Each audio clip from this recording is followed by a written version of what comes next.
Bonjour à toutes et à tous. Dans cette vidéo, nous allons étudier la notion de primitive d'une fonction à variable réelle et à valeur complexe. Donc, on va faire la même chose que pour les réels. Vu que nous savons dériver, nous savons primitive. Donc,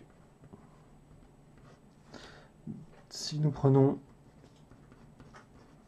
un intervalle,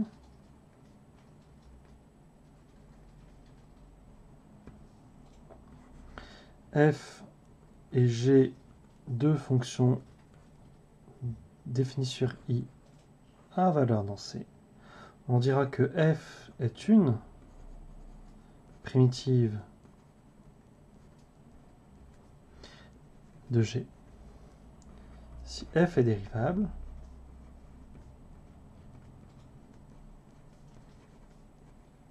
et si la dérivée de f est égale à g. Alors, dans la vidéo précédente, nous avions montré que quand on dérivait 1 plus i exponentielle de 1 moins i x, on obtenait 2 fois exponentielle de 1 moins i x. Donc, par exemple, la fonction qui a x donne 1 plus i exponentielle de 1 moins i x, c'est une primitive sur R de la fonction qui a x donne 2 exponentielles de 1 moins i fois x. Tout simplement. Alors attention, alors là j'ai donné la définition sur un intervalle. On pourrait bien entendu donner cette définition sur une union d'intervalles, mais le résultat fondamental que nous allons énoncer n'est valable que sur un intervalle. Et ce résultat est le suivant. On le démontrera cette année. C'est que si je prends i inclus dans R un intervalle, et si je prends f une fonction à variable dans i et à valeur dans c, alors f est constante si et seulement si la dérivée de f est nulle. C'est pas difficile à montrer si on connaît le résultat sur R. Par contre, le résultat sur R demande un petit peu de travail. Donc, et là-dessus, le caractère d'intervalle est fondamental. Je vous donne un exemple. La fonction signe, par exemple, la fonction, on note parfois sigma, définie sur R étoile, à valeur dans R, et qui a x donne 1 si x est strictement positif, moins 1 si x est strictement négatif. Mais vous voyez que sigma est dérivable. La dérivée de sigma est nulle, mais sigma n'est pas constante. Alors, pourquoi est-ce que on parle de ce résultat maintenant? Eh bien parce que c'est ce résultat qui nous permet d'énoncer le résultat fondamental sur les primitives. C'est le résultat suivant. C'est un corollaire, mais c'est un corollaire très important qui a presque valeur de théorème pour vous.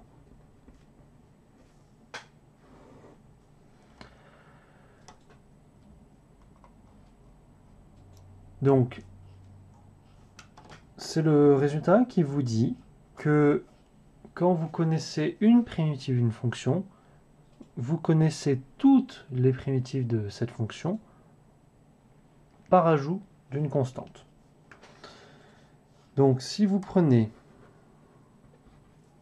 i inclus dans R un intervalle, et c'est une hypothèse fondamentale, il faut bien y faire attention. Petit f et grand F, deux fonctions qui vont de i dans C. Alors si grand F est une primitive de petit f, eh bien, l'ensemble des primitives de petit f, c'est l'ensemble des grand F plus K, où K est une constante quelconque. Alors je l'ai fait dans C, mais c'est aussi vrai dans R, hein, pour les valeurs réelles. C'est-à-dire qu'une fonction G, donc qu'est-ce que ça veut dire? Ça veut dire que si G va de I dans C, eh bien G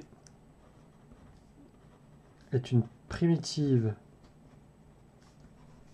de petit f, si et seulement si il existe une constante K telle que G égale grand F plus K.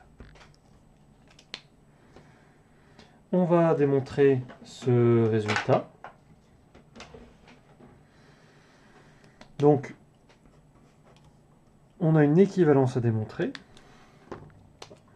Donc on y va, par double implication. Donc je prends G, une fonction qui va de I dans C.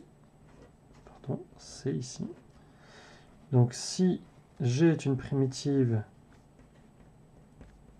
de petit f, on a la dérivée de grand G qui est égale à petit f, qui est égale à la dérivée de grand F. Donc la dérivée de G-F par opération sur les fonctions dérivables, ça fait petit f moins petit f, c'est la fonction nulle. Et comme I est un intervalle,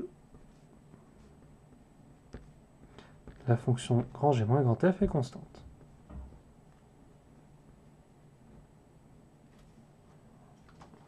Donc c'est bien G égale F plus constante. Et réciproquement,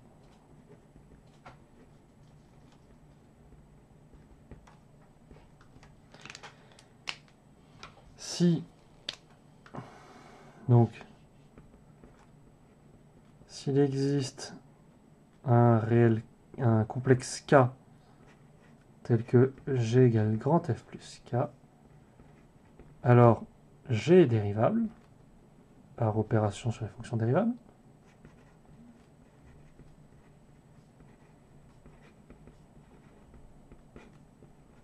Et la dérivée de grand G, c'est la dérivée de grand F, c'est petit f.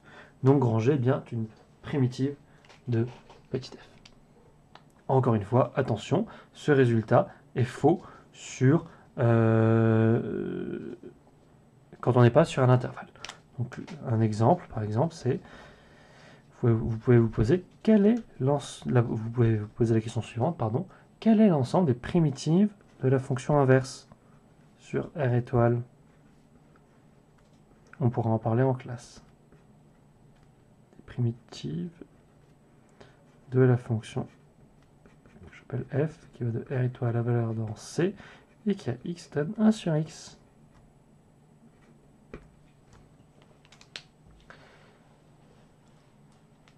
Attention, le théorème précédent ne s'applique pas directement. Une chose à savoir, bien entendu, est le formulaire de primitives usuelles. Donc toutes les fonctions que vous savez dériver, bien, vous devrez aussi savoir primitiver ces formes-là. Donc les formes exponentielles, polynomiales, sinus, cosinus, et puis tout ce qui vient des nouvelles fonctions, tangente, arcsinus, arccosinus, et les fonctions hyperboliques. Voilà pour cette vidéo. Dans la vidéo suivante, nous allons voir comment intégrer des fonctions à valeur complexe.